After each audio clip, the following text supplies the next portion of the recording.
Hulikam sa Rodriguez Rizal ang pagnanakaw sa isang tindahan ng appliances. Nang walang makitang pera sa kaha, pinuntiran niya ang tindang portable speakers. Ang mainit na balita hatid ni EJ Gomez. Kuha sa CCTV ang dalawang lalaking nakasuot ng helmet na lumapit sa roll-up door ng isang appliance shop sa Barangay Burgos Rodriguez Rizal madaling araw nitong Lunes.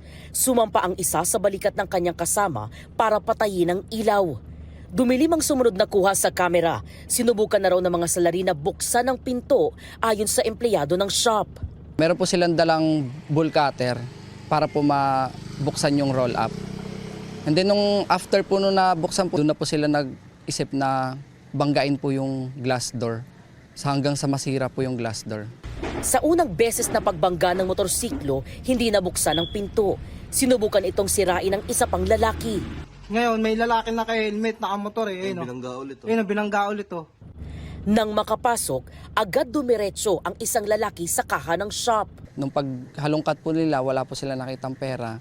And then pumunta po siya sa may selling area.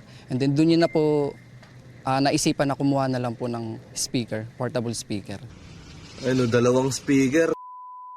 Boom! Yun nandito. Bumalik ang lalaki at kumuha ng isa pang speaker. Kinaumagahan na nang malaman ng empleyadong si Michael na ninakawan ng kanilang shop. Nakita ko po ma'am na binulatlat na po, kumbaga winasak na po nila yung sa roll-up. And then yung pambaba po namin ng roll-up ma'am is baluktot na ma'am. And then pag angat ko po ng roll-up, and then nakita ko po doon ma'am, bukas na po yung glass door. Abot daw sa 26,000 pesos ang halaga ng mga portable speaker na natangay ng mga salarin. Ito po yung appliance shop na nilooban. Ito po yung ilaw na pinatay ng riding in tandem at yung sinira po nila na roll-up door na ngayon ay kagagawa lang. Ayon sa mga empleyado, ilang araw bago ang insidente ng panloloob, isang lalaki ang nakita nilang umaali-aligid sa lugar. Kita sa CCTV ang isang lalaking tila inaabot ang ilaw sa harap ng shop bago ang pagnanakaw. Ilang katabing establishmento ng appliance shop gaya ng bakery at drugstore na rin daw ang nilooban kamakailan lang.